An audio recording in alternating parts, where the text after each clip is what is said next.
In June 2024, in San Antonio, Texas, a woman named Laura Perea lost her grandmother.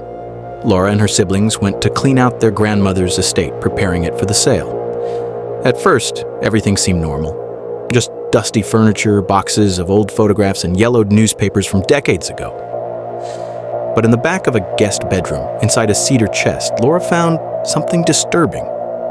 It was a folder filled with sketches, not portraits or family drawings, but raw and frantic images of faces. Each face was twisted with blacked-out eyes and distorted mouths, as if the artist had seen something not human. At first, Laura thought maybe they were just doodles from a family member with a dark sense of humor, but on the back of each page was a date.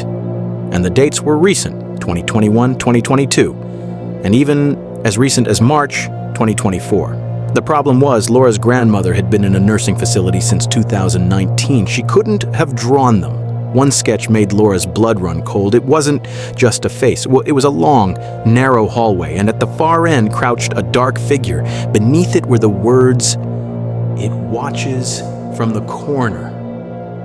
Laura recognized it instantly. It was the exact hallway in her grandmother's house, the one she had just walked through. She didn't tell anyone, but kept flipping through the pages with trembling hands. Each new sketch was more terrifying than the last. A tall, stretched shadow, a man with no mouth, something bent backward on all fours. The final page was the worst. It showed a woman lying asleep in bed.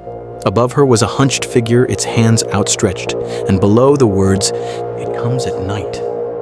That same night, Laura stayed at the house with her sister to finish packing. Around 2 a.m., her sister woke to the sound of scratching, like nails dragging across the bedroom wall. They turned on the lights. Nothing.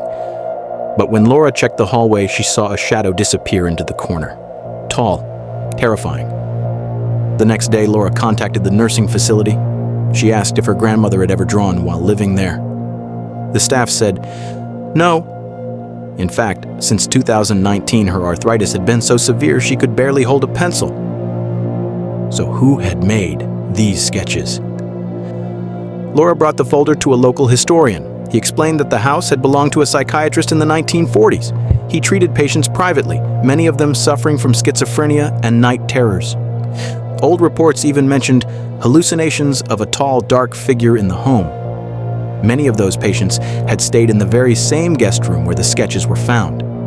None were ever officially discharged. After that, Laura refused to sleep in the house again. The estate sale went ahead in July, but buyers also reported strange experiences: cold spots in the hallway, whispers in empty rooms, and an unsettling feeling of being watched. As of late 2024, the house remains unsold. The sketches are now locked away in Laura's possession. She has shown them to friends, and all of them reacted the same way, saying the faces seemed almost alive. Some even claimed the eyes followed them if they stared too long. Laura herself admitted to something terrifying. A few days after discovering the drawings, she woke up in her own home and saw a tall, still, watching figure in the corner of her bedroom. The same figure from the sketches. In February 2024, a scandal shook Montreal's West Island community. The story centered on an art teacher, now remembered only by one name, the creepy portraits teacher. This man, in his mid-40s, taught art at St. Thomas High School. On the surface, he seemed friendly, quiet, and slightly introverted. But in the second week of February, several students told their parents something disturbing. Their teacher had been secretly sketching them. But these drawings weren't normal art. The portraits showed students with hollow, exaggerated eyes, disturbingly pale skin, and, in some cases, blood-like smudges used as shading. At first, parents thought it might just be an odd form of artistic expression, but as more sketches surfaced, it became clear this was not normal. On February 12th, a parent reported that their child had found their own dead-looking portrait hidden in the teacher's drawer. The school launched an immediate investigation. When staff searched his art room, they discovered dozens of portraits, students drawn in lifeless, horrifying ways. One sketch showed a student lying in a coffin. Another had a face with its eyes completely removed. Teachers and administrators froze. The faces belonged to real, living students sitting in their classrooms. By February 15th, local media, including CBC News and the Montreal Gazette, reported the suspension of the teacher for suspicious and disturbing sketches of minors. Police confirmed no direct criminal act was proven, but labeled the behavior deeply inappropriate and alarming. The teacher was placed on administrative leave. Then came the chilling part. Parents claimed their children had felt uneasy around him long before. One student said he often tried to keep them after class, silently staring without speaking. Another revealed the teacher once casually mentioned their home address, information they had never shared. When police searched his apartment, they found even more disturbing sketches. Some included the teacher himself, standing like a dark figure in the corner beside his students.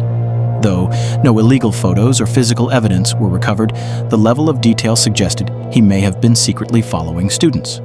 On February 17th, the Montreal Gazette reported that his name was withheld since no formal charges had been filed. Still, the community branded him the creepy portraits teacher.